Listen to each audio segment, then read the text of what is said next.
नमस्कार दर्शकों, आप क्रॉसमोता चैनल देख रहे हैं। इस कहानी में मैं आपको एरो मोटरसाइकिलों के बारे में बताना चाहता हूं, या जैसा कि अंग्रेजी में इसे कहा जाता है, होवर बाइक।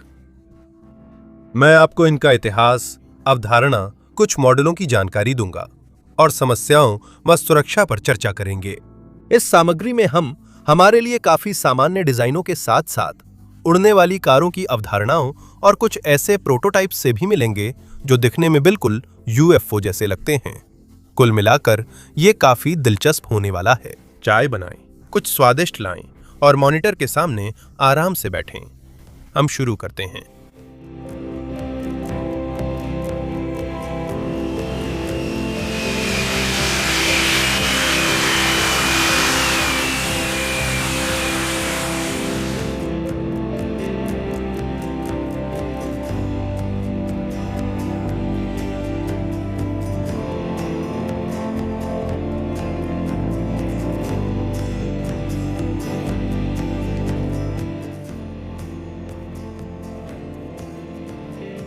मानवता हमेशा से ही किसी न किसी रूप में दूर और ऊंचाई की ओर बढ़ने की कोशिश करती रही है।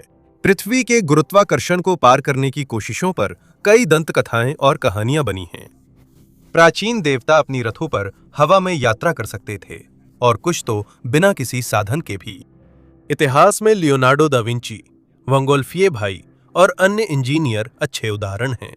और साथ ही अपनी सोच में डूबे उत्साही लोग, जैसे कि अमेरिकी राइट बंधु। इन्हीं से इतिहास शुरू हुआ आधुनिक विमान निर्माण का युग। हर तकनीक की तरह समय के साथ उड़ने वाले यानों की दक्षता भी बढ़ती गई और डिजाइनरों को हवा में यात्रा के लिए कुछ नए, अक्सर क्रांतिकारी साधन बनाने के लिए और अधिक संभावनाएं मिलने लगीं। और शायद जैसे ही ये स्पष्ट हुआ कि हवा से भारी संरचना उड़ सकती है, कॉम्पैक्ट व्यक्तिगत उड़ने वाले वाहन का विचार इंजीनियरों और विज्ञान कथा लेखकों के दिमाग में हलचल मचाने लगा। एयर मोटरसाइकिल शब्द का अर्थ है उड़ने वाली मोटरसाइकिल, एक अति हल्का विमान जो एक या दो लोगों को या फिर उनके वजन के बराबर किसी सामान को ले जाने के लिए बनाई गई है। आधुनिक समझ में हम शायद किसी ऐसे यंत्र की कल्पना करेंगे जिसमें कई प्रोपेलर या जेट इंजन लगे हों और सवार उस अद्भुत मशीन पर ठीक वैसे ही बैठा हो जैसे एक क्लासिक मोटरसाइकिल पर बैठता है। हालांकि जब मैंने ऐतिहासिक सामग्री को गहराई से देखा तो मैं जो कुछ भी देखा उससे हैरान रह गया। इतिहास में इतने साहसी प्रयास हुए हैं एरो मोटरसाइकिल बनाने के कि बस हैरानी होती है।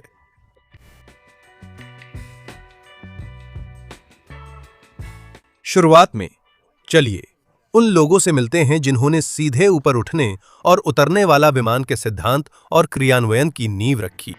वर्टिकल टेक ऑफ और लैंडिंग विमान का विकास 1909 में रूसी इंजीनियर बोरिस ग्रिगोरिएविच लुत्स्की ने शुरू किया था।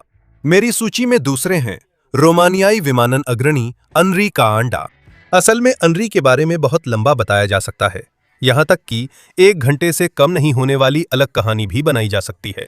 हमारे लिए यह जानना जरूरी है कि अनरी कांडा ने दुनिया का पहला जेट इंजन वाला विमान बनाया था और जो आज के विषय के लिए ज्यादा महत्वपूर्ण है, उन्होंने केंद्र में लगे प्रोपेलर के साथ तश्तरीनुमा उठान देने वाला पंख की अवधारणा पर काम किया था।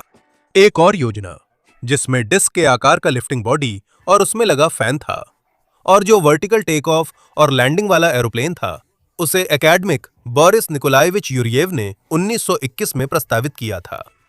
और पहला मल्टीकॉप्टर जो सफलतापूर्वक जमीन से उड़ सका 1922 में रूसी अमेरिकी विमान डिजाइनर जॉर्जी बतेजात ने बनाया था।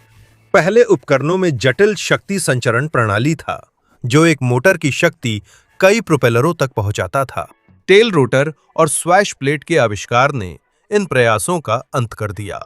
मल्टीकॉप्टरों के नए विकास लगभग 1950 के दशक में शुरू हुए, लेकिन यह काम प्रोटोटाइप से आगे नहीं बढ़ सका। आप अभी नाराज हो सकते हैं, अरे भाई, इन विमानन पायनियरों की क्या जरूरत है? जल्दी इन बड़े क्वाडकॉप्टरों के बारे में बताओ। मैं किस ओर इशारा कर रहा था? वायुयानिकी के मुख्य सिद्धांत, राइट, भाइयों की पहली उड़ान के बाद 20वीं सदी की शुरुआत में ही जल्दी स्थापित हो गए थे और फिजिक्स भी 100 साल में बिल्कुल नहीं बदली है। कहानी के अंत में पता चलेगा कि प्रोपेलर लगी घास काटने की मशीनें ज्यादातर सिर्फ धूल, प्रचार और पायलट का उत्साह बढ़ा सकती हैं, वो भी अधिकतम 20 मिनट तक। पूरी तरह समझने के लिए हमें प्रसिद्ध उड़ने वाली मोटरसाइकिलों के इतिहास से परिचित होना जरूरी है। मेरा उद्देश्य सभी को गिनाना नहीं है, हमारे लिए लगभग 1 दर्जन से थोड़ा ज्यादा उदाहरण ही पर्याप्त हैं।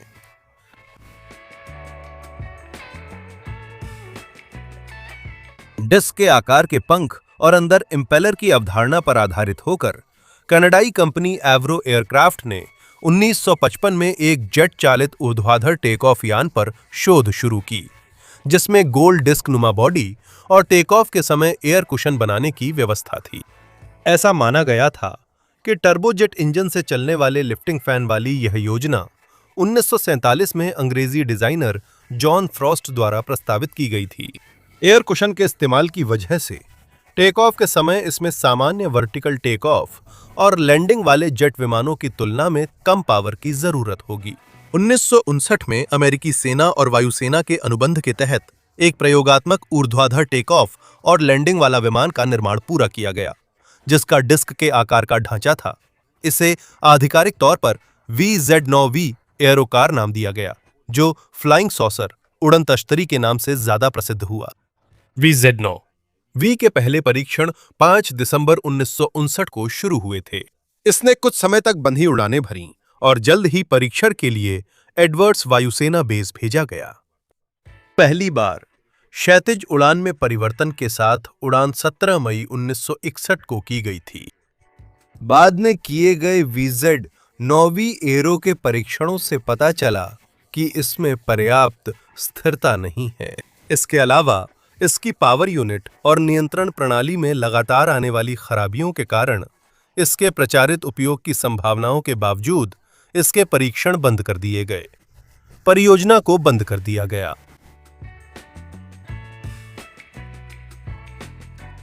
और अब एक और अजीब मशीन जो यूएफओ जैसी कम दिखती है, 50 के दशक के मध्य की है और इसका नाम है HZ, एक एरोसाइकिल। ये एक व्यक्तिगत हेलीकॉप्टर है जिसे लेचनर हेलीकॉप्टर्स ने विकसित किया। इस मशीन का ऑर्डर अमेरिकी सेना ने दिया था, जो अपने सैनिकों को एक सुविधाजनक परिवहन साधन देना चाहती थी। एरोसाइकिल एक ऐसा प्लेटफॉर्म था जिसके नीचे 2 विपरीत दिशाओं में घूमने वाले रोटर लगे थे, जिनकी ब्लेड की लंबाई 2.3 मीटर थी। इन रोटरों को 43 हॉर्स पावर वाले 4 सिलेंडर इंजन से चलाया जाता था। निर्माता कंपनी के विशेषज्ञों के अनुसार ये उड़ानयान 105 किलोमीटर/घंटा तक की गति प्राप्त कर सकता था। पायलट के अलावा 55 किलोग्राम तक का उपयोगी भार ले जा सकता था और 1 घंटे तक हवा में रह सकता था। इस प्रोटोटाइप ने अपनी पहली बंधी हुई उड़ान 22 नवंबर 1954 को भरी थी और जनवरी 1955 में पहली स्वतंत्र उड़ान हुई थी। इन परीक्षणों को पायलट सेल्मर सैंडबी ने किया, जिन्होंने स्वेच्छा से इस पागलपन के लिए हामी भर दी। 160 उड़ानों में मशीन ने कुल मिलाकर 15 घंटे से अधिक उड़ान भरी। इसके बाद परीक्षणों को काफी आशाजनक माना गया और अमेरिकी सेना ने 1 दर्जन यूनिट्स का ऑर्डर दिया। इसकी सबसे लंबी उड़ान 43 मिनट तक चली थी। कुछ घटनाएं भी हुईं। कई बार दोनों प्रोपेलरों की ब्लेड्स आपस में टकरा गईं, जिससे वे मुड़ गईं और मशीन पर नियंत्रण भी खो गया। ये माना गया था कि 20 मिनट की ट्रेनिंग के बाद कोई भी इस एरोसाइकिल को चला सकता है। हालांकि ये तो ऊंचे सैन्य अधिकारियों के बस सपने ही थे। खुद सैंडबी को इस पर बहुत शक था। खतरा उन विशाल ब्लेड से था जो किसी भी इंसान को डरा सकते थे, भले ही पायलट को सीट बेल्ट से मजबूती से बांध दिया जाता था। इंजीनियर तकनीकी समस्याएं हल नहीं कर सके, इसलिए प्रोजेक्ट बंद हो गया। 12 ऑर्डर किए पर्सनल हेलीकॉप्टरों में से सिर्फ एक बचा है, जो अमेरिका के एक म्यूजियम में है। वैसे सेल्मर सैंडबी को अपनी सेवा और HZ-1 के परीक्षणों में भाग लेने के लिए उत्कृष्ट उड़ान सेवा क्रॉस मिला था। अब पॉल मूलर की बनाई तकनीक की कहानी है, लेकिन तुरंत उनकी तारीफ न करें। पॉल ने 1960 के दशक में ही डिस्क जैसी हल्की उड़न मशीन पर काम शुरू किया था। उन्होंने 1974 में प्रोजेक्ट डिस्को जेट को प्रमोट करना शुरू किया। सर्टिफिकेशन और 1976 में उत्पादन की योजना थी। 1976 में इंजीनियर ने सिर्फ 8 इंजनों, केंद्रीय गुंबदनुमा कॉकपिट और निचली पूंछ फिन वाले मॉडल की तस्वीरें ही प्रकाशित कीं। डिस्को जेट कभी सामने नहीं आया, लेकिन बाद का M200X उससे मिलता जुलता है। M200X असल में उड़ने वाली तश्तरी का प्रोटोटाइप है, जैसा कि बाद के वोलांटर और न्यू एरा भी हैं।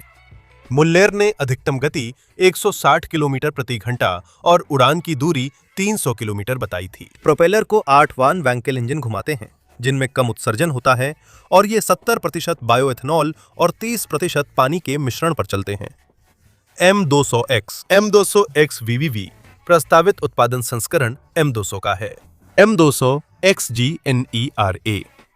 M220 जिसे EVEAA की 3 मीटर ऊंचाई की सीमा से ऊपर उड़ान भरने के लिए प्रमाणित माना जाता है। इसके अलावा पॉल द्वारा उड़ने वाली कार स्काई कार M400 का प्रोटोटाइप भी विकसित किया गया है। मजेदार बात यह है कि पिछले 50 वर्षों से भी अधिक समय से पॉल मुल्लेर अपने समर्थकों को वादों पर ही टिका रहे हैं। अभी तक कोई प्रोटोटाइप सीरियल प्रोडक्शन में नहीं आया। मुल्लेर और उनकी टीम का दावा है कि M200G न्यू एरा के 200 से अधिक परीक्षण उड़ानें पहले ही की जा चुकी हैं। हालांकि ये उड़ानें ग्राउंड इफेक्ट पर आधारित थीं। मुल्लेर ने भविष्यवाणी की थी कि M200G 2008 की शुरुआत तक बिक्री के लिए तैयार हो जाएगा और इसका लक्ष्य हर साल 250 यूनिट्स का उत्पादन करना था, लेकिन ऐसा नहीं हुआ। कंपनी के अनुसार मांग के आधार पर M200G की कीमत अमेरिका में लगभग $1 लाख हो सकती है। आखिरी जानकारी के अनुसार पॉल ने M200G न्यू एरा का प्रोटोटाइप दिखाया, जो ग्राउंड इफेक्ट के बाहर उड़ सकता है। मुल्लेर ने वादे की गई विशेषताओं का कोई प्रमाण नहीं दिया। मुल्लेर का यह वादा कि चमत्कार का आना बस होने ही वाला है, कई सालों तक एक कल्पना ही साबित हुआ। 2009 में अमेरिकी प्रतिभूति और विनिमय आयोग ने मुल्लेर पर केस किया। मुझे ये कहानी डूडू यूनोव के मोटर व्हील और ऐसे प्रोजेक्ट्स की याद दिलाती है जो भोले भाले नागरिकों के लिए बनाए जाते हैं। मुल्लेर ने कई वर्षों में अपने प्रोजेक्ट के लिए $200 मिलियन से अधिक निवेश जुटाए। शानदार योजना। वॉल्टर, अगर मैं सही समझा तो ये कमाल है।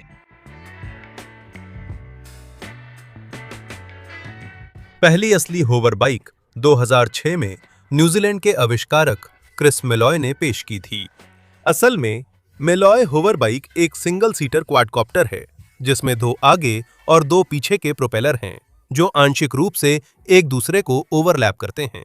बाद में क्रिस मेलॉय ने अपनी एविएशन कंपनी मेलॉय एरोनॉटिक्स की स्थापना की, जो लंदन, यूनाइटेड किंगडम के दक्षिण पश्चिम में व्हाइट वॉल्टेम एयरफील्ड पर स्थित है।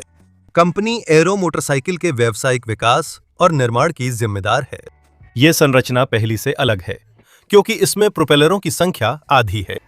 वैसे ये यंत्र 2015 के पेरिस ऑटो शो में भी शामिल हुआ था। होवर बाइक को कार्बन फाइबर और एल्युमिनियम से बनाया गया है और इसे 1170 सीसी के पेट्रोल इंजन से चलाया जाता है। तस्वीरें देखकर लगता है कि यह BMW का बॉक्सर इंजन है। कहा जाता है कि यह एयरक्राफ्ट 150 किलोमीटर प्रति घंटे की रफ्तार पकड़ सकता है और इसकी उड़ान रेंज 100 किलोमीटर है। इसके साथ ही इसकी अधिकतम ऊंचाई लगभग 3 किलोमीटर है और अधिकतम उपयोगी भार 130 किलोग्राम है। होवर बाइक को आप अभी $40,000 में खरीद सकते हैं।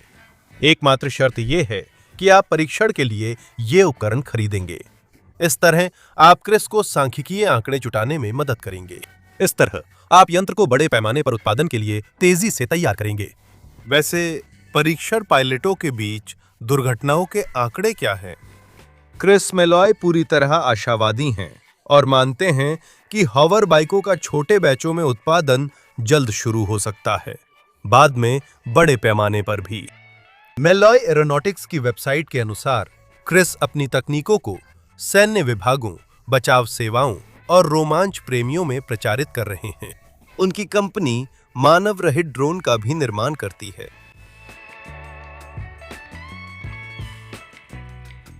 एक और दिलचस्प होवर बाइक, जिसका नाम फ्लाइक ट्राइकॉप्टर है, हंगरी की कंपनी बेज जोल्टान नॉन प्रॉफिट द्वारा विकसित की गई थी।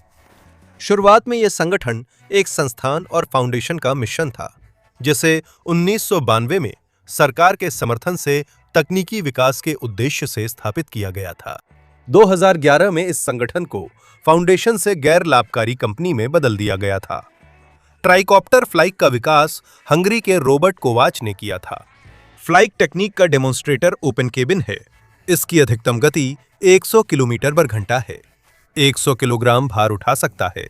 उड़ान समय 30-40 मिनट है। इसमें 6 प्रोपेलर बैटरियां, ऊर्जा स्रोत और फिक्स्ड लैंडिंग गियर हैं। ये यंत्र लगभग 250 किलोग्राम वजनी है और 30 मीटर की ऊंचाई तक उड़ सकता है। इसकी लागत लगभग $2 लाख आई थी।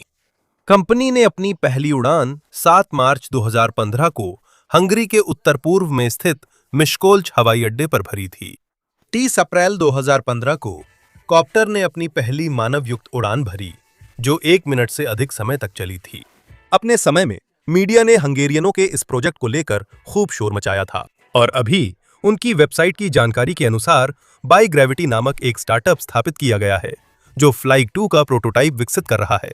वे वेंचर कैपिटल से छोटे पैमाने पर उत्पादन शुरू करने की कोशिश कर रहे हैं।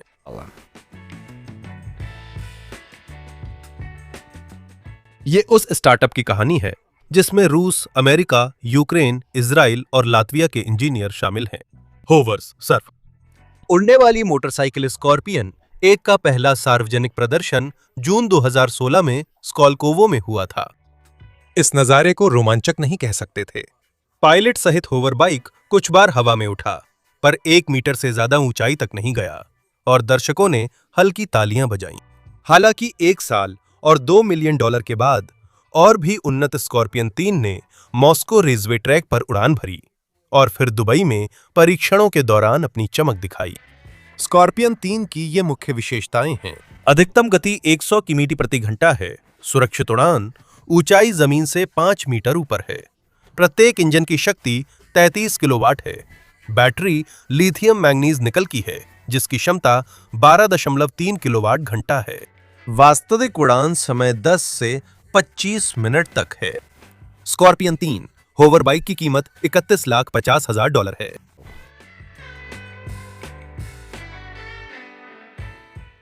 अभी आप मॉनिटर पर एक काफी अनोखा यंत्र देख रहे हैं, लाज़रेट LMV 496।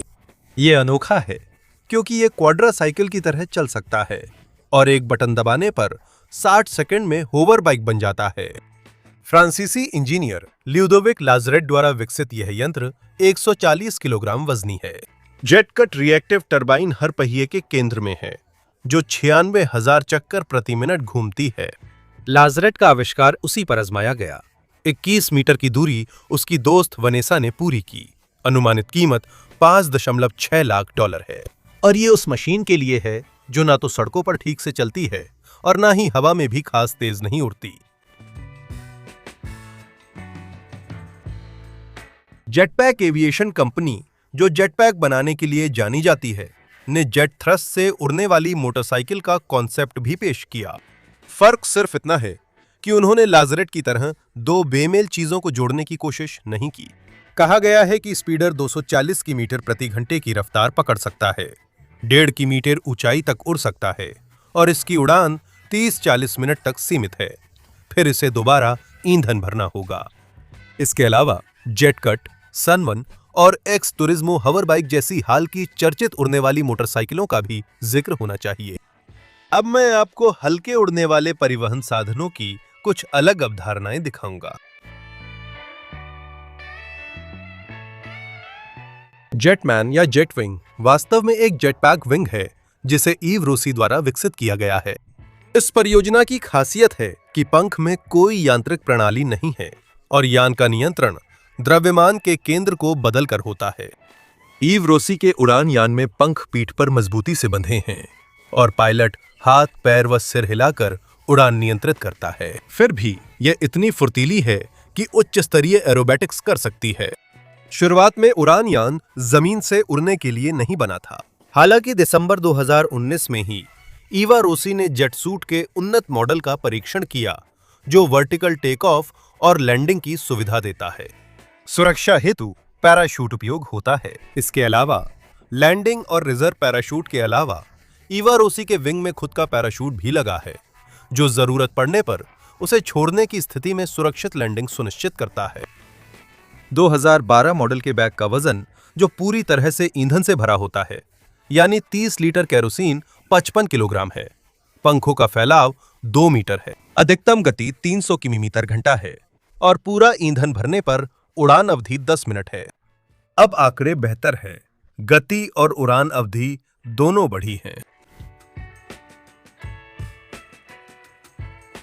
दूसरा अनोखा उपकरण ओपनर ब्लैक फ्लाई है। यह अमेरिकी व्यक्तिगत उड़ान उपकरण है जो वर्टिकल टेक ऑफ और लैंडिंग के लिए इलेक्ट्रिक ड्राइव के साथ कनाडाई इंजीनियर मार्कस लैंड ने बनाया है।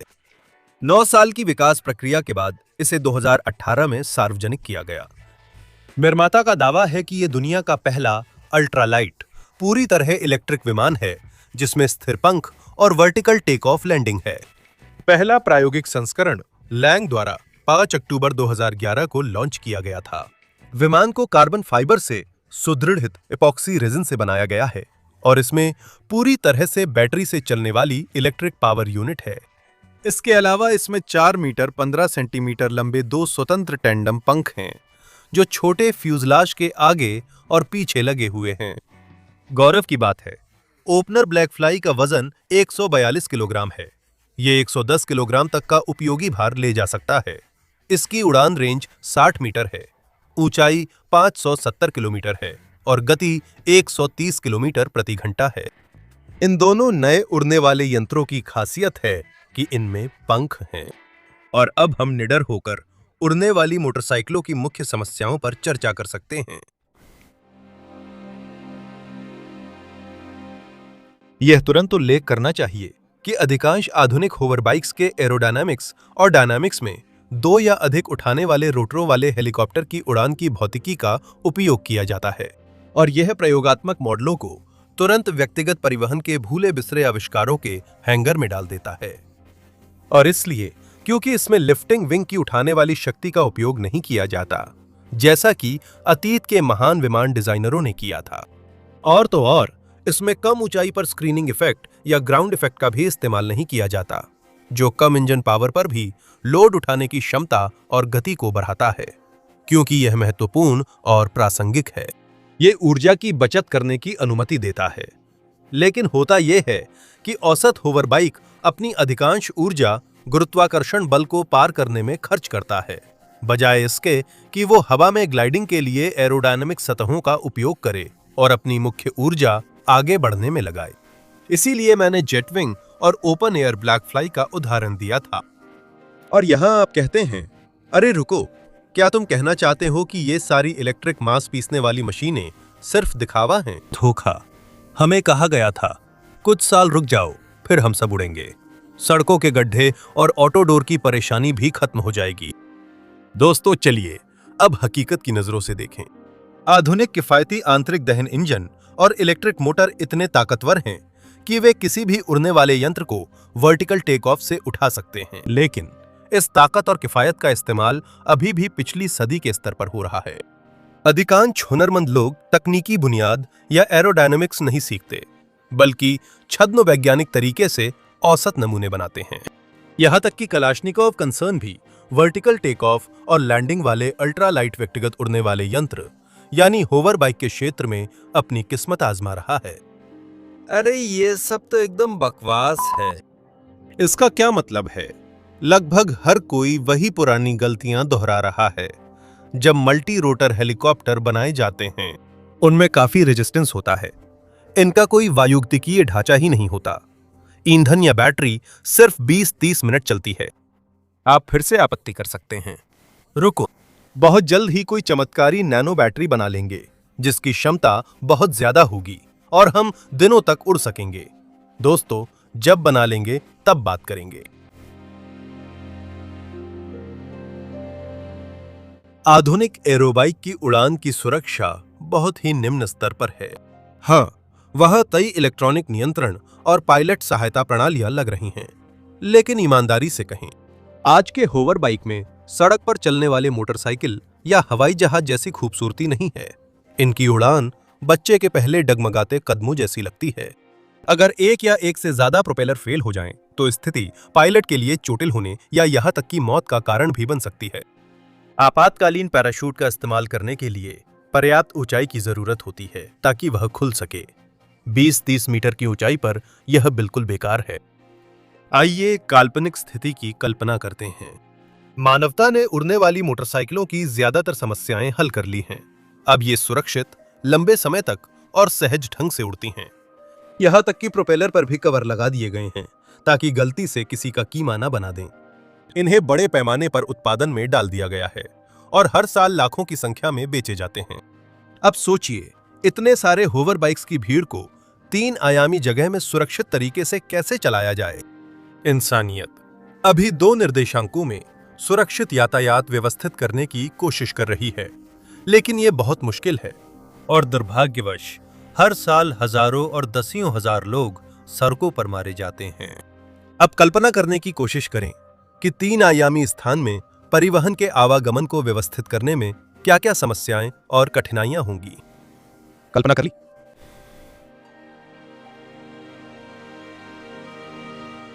तो दोस्तों, हमने बात कर ली हवेर बाइक्स या हवाई मोटरसाइकिलों के बारे में।